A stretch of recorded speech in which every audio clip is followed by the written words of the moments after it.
భారతదేశం భూభాగం పైన వచ్చి సామాన్యుల్ని అతి కిరాతకంగా చంపేశారు. మన ప్రధానమంత్రి గారు అమరావతి కార్యక్రమానికి వచ్చినప్పుడు నేను ప్రధానంగా రెండు విషయాలు చెప్పాను. నమో గారు తీసుకుని ఏ నిర్ణయం అయినా మేము అందరం మీకు అండగా ఉంటామని చెప్తాం జరిగింది. రెండో విషయం కూడా చెప్పా. ఒకటి కాదు 100 పాకిస్తాన్లో వచ్చిన మన దగ్గర ఒక మిసైల్ ఉంది, ఆ మిసైల్ పేరే నమో అని. దాని ఫలితాలు ఈరోజు చూస్తున్నాం. ఒక పక్కన ప్రధానమంత్రి గారు ఒక సాహసోపేతమైన నిర్ణయం తీసుకున్నారు. ఎవరైతే భారతీయులను చంపారో వాళ్ళని వదిలిపెట్టకూడదని నిర్ణయం తీసుకుని మనం కూడా ఈరోజు మన ఆర్మీ సోదరులు దాడులు చేస్తున్నాం. సో ఇక్కడ మిమ్మల్ని అందరినీ ఒక విషయం కోరాలనుకుంటున్నాం. మన జవాన్లకి మనం అండగా నిలబడాలి. వాళ్ళ ప్రాణాలు లెక్క చేయకుండా మన రక్షణ కోసం వాళ్ళు పోరాడుతున్నారు. ఇది ఇంకా కొన్ని రోజులు, కొన్ని నెలల పాటు కూడా ముందరికి వెళ్ళొచ్చు. వాళ్ళకి అండగా నిలబడడానికే ఇక్కడున్న మిమ్మల్ని అందరినీ నేను కోరుతున్నా. నుంచుని పిడికలు బిగించి చేతులు పైకెత్తి వందే మాత్రం, నేను వందే అని చెప్తాను, మాత్రం అని మీరు 3 సార్లు చెప్పాల్సిందిగా మిమ్మల్ని అందరినీ కోరుకుంటున్నాం. వందే మాతరం, వందే మాతరం, వందే మాతరం. ఈ సమావేశం ప్రారంభించిన బోలా శంకరుడు, ఆనాడు ప్రతిపక్షంలో చంద్రబాబు నాయుడు గారిని శాసనసభలో కానివ్వండి, శాసన మండలిలో గ్యాలరీలో కూర్చున్నప్పుడు అవమానించాలని వైకాపా నాయకులు అనుకున్నప్పుడు చంద్రబాబు నాయుడు గారికి అండగా నిలబడి వాళ్ళు ఎవరన్నా బాబు గారి పైన దాడి చేయాలంటే నన్ను దాటిన తర్వాతనే బాబు గారి దగ్గరికి వెళ్ళండి అని నిలబడి పోరాడిన వ్యక్తి మన బోలా శంకరుడు సత్యప్రసాద్ గారికి. నా జీవితాంతం ఒక వ్యక్తిని నేను తిట్టుకుంటూ ఉంటాను. ఆ వ్యక్తి పేరు పల్లా శ్రీనివాస్ గారు. ఒక పక్కన కూటమి ప్రభుత్వం 94% సీట్లు గెలిచినాయి. 175 స్థానాల్లో 164 స్థానాలు గెలిచినాం. ఇంకో పక్కన మంగళగిరిలో 91,000 పైచీలక ఓట్ల మెజార్టీతో నేను గెలుస్తున్నానని వచ్చింది. చాలా ఉత్సాహపడ్డా. రికార్డు కొట్టామరా ఈసారి అనిపించింది. ఒక్క క్షణం కూడా లేదు. అది మావాడు వచ్చి అంత సీన్ లేదు సార్, పల్లగా రికార్డు కొట్టేశాడు అన్నాడు. అరే పోన్లేరా భయ్, కనీసం నంబర్ 2 వస్తామనుకున్నాను. సర్టిఫికేట్ తీసుకొని వెళ్ళా. బయటకు వచ్చే లోపల మా పిఆర్ వచ్చి, సార్ పొరపాటున నంబర్ 2 అంటారు, మీరు ఇప్పుడు నంబర్ 3 అయ్యారు సార్ అన్నారు. అదేమైందబ్బా అంటే భీమిలి నియోజకవర్గం నంబర్ 2 కొట్టేసింది సార్. ఆ రోజు అక్కడి నుంచే నేను పల్లా శ్రీనివాస్ అన్నకు ఫోన్ చేసి, అన్న జీవితాంతం మిమ్మల్ని నేను గుర్తుపెట్టుకుంటా, మిమ్మల్ని వదిలిపెట్టే ప్రసక్తే లేదని చెప్పా. ఆయనలో గొప్పతనం ఉందండి. ఎప్పుడు నవ్వుతూ ఉంటారు, ఎప్పుడు నవ్వుతూనే ఉంటారు.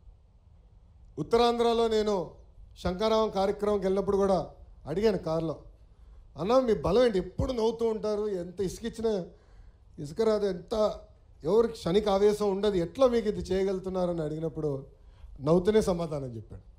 ఆ నవ్వుతూనే అందరినీ పడేసిన వ్యక్తి మన రాష్ట్ర అధ్యక్షుల వారు పల్లా శ్రీనివాస్ గారికి. ఇంకో పక్కన ఎన్నికలప్పుడు మనకు అండగా నిలబడి, మనకు సమస్యలు ఉన్నప్పుడు మీకు ఇక్కడ ఉండి నవ్వుతా. ఈరోజు కారులో ఆయన చెప్పారు, పార్లమెంట్లో నాకు ఎన్ని ఫోన్ కాల్స్ వచ్చినాయి, ఒక సత్యవేళలో అన్ని ఫోన్ కాల్స్ వచ్చినాయి సార్ అని చెప్పిన జోనల్ కోఆర్డినేటర్ దీపక్ రెడ్డి గారికి, మన పార్లమెంట్ అధ్యక్షుడు వారు నరసింహ యాదవ్ గారికి, అబ్జర్వర్స్కి వచ్చిన చంద్రశేఖర్ గారికి, శ్రీపతి గారికి నా హృదయపూర్వక నమస్కారాలు తెలుపుకుంటూ, నేను పాదయాత్రలో చెప్పా, పాదయాత్ర తర్వాత కూడా చెప్పాను, అధికారికంగా ఏమైనా కార్యక్రమాలు చేయాలని వచ్చినప్పుడు ముందుగా ఉత్తమ కార్యకర్తల్ని, అదేవిధంగా క్లస్టర్ యూనిట్ బూత్ గ్రామ మండల అధ్యక్షులు కలిసిన తర్వాతనే కార్యక్రమాలు చేపడతానని ఆనాడు హామీ ఇచ్చిన హామీ మేరకు ఈరోజు మీ లోకేష్ మీ ముందర నిలబడుతున్నారు.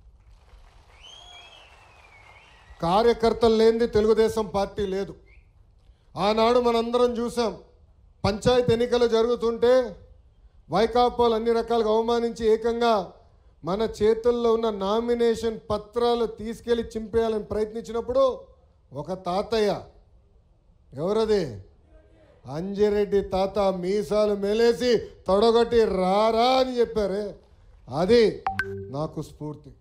మొన్న ఎన్నికలప్పుడు మనందరం చూసాం, మంజులారెడ్డి గారని ఒక తల్లి ఏకంగా బూత్లో రిగ్గింగ్ జరుగుతుందని అడ్డంగా నిలబడినందుకు ఆమెకి ఎలాంటి గాయాలు తగిలినా మనందరం చూసాం. రక్తం గారుతున్నా కూడా బూతుల్ని వదిలిపెట్టకుండా చివరి ఓటు పడే వరకు నిలబడిన మంజులారెడ్డి గారే నాకు స్ఫూర్తి. పల్నాడులో మళ్ళీ చూసాం తోట చంద్రయ్య గారు ఫోటోలు మనందరం చూసాం. ఆనాడు వైకాపా నాయకులు చంద్రయ్య మెడపై కత్తి పెట్టి చెప్పండి అని చెప్తే లేదు జై తెలుగుదేశం జై చంద్రబాబు నాయుడు అని చెప్తే ఏకంగా కత్తి పెట్టి మెడగొస్తారు. తోట చంద్రయ్య నాకు స్ఫూర్తి.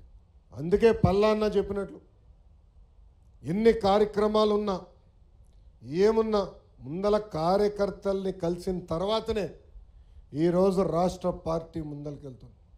మీరందరూ ఒక్క పిలుపు మేరకు ఆనాడు చంద్రబాబు నాయుడు గారి నిర్ణయం మేరకు మీరు నిలబడి పోరాడి ఇక్కడ తెలుగుదేశం పార్టీని గెలిపించారు. ఆనాడు ఇక్కడున్న దీపకన్నా మీ దగ్గర ఉన్నారు, మీకు అండగా నిలబడ్డారు. మనందరం కలిసికట్టుగా పనిచేసుకున్నామే. బూత్ దగ్గర నుంచి రాష్ట్ర స్థాయి వరకు ఒక మాట మీద నిలబడం కనుకనే భారతదేశ చరిత్రలో ఎప్పుడు లేని విధంగా 94% సీట్లు మనం కైవసం చేసుకున్నాం. ఎన్నికలు అయిన తర్వాత మన సభ్యత్వ కార్యక్రమం చేసుకున్నాం. భారతదేశ చరిత్రలో ఏ ప్రాంతీయ పార్టీ చేయని విధంగా 1 కోటి మంది సభ్యులు మనకి సొంతం అయ్యారు. సభ్యత్వం చేసుకున్నాం. ఇప్పుడు కొత్తగా కమిటీలు ఏర్పాటు చేసుకుంటున్నాం. కుటుంబ సాధికార సారథి కానివ్వండి, క్లస్టర్ యూనిట్ బూత్ కమిటీలు ఏర్పాటు చేసుకుని ముందరికి వెళ్ళాల్సిన అవసరం ఉంది. వేదికమైన ఉన్న అబ్జర్వర్స్ ఆధ్వర్యంలో ఆ కమిటీలు ఏర్పాటు చేస్తాం. ఎవరికి ఎలాంటి సందేహాలు అవసరం లేదు. కమిటీలు కేవలం ప్రతిపాదన మాత్రమే. ప్రతిపాదన తర్వాత వాట్సాప్ ద్వారా తెలుగుదేశం పార్టీ కార్యకర్తలకు అంటే ఎవరైతే సభ్యత్వం తీసుకున్నారో వాళ్ళకి మెసేజ్ వెళ్తుంది. వీళ్ళు మీకు కావాలా వద్దా అని వాళ్ళే నిర్ణయించుకుంటారు. ఇక్కడ చాలామందికి డౌట్ ఉంది, అయ్యా పలానోడు పేరు పెడుతున్నాడు పలానోడు పేరు పెడుతున్నాడు.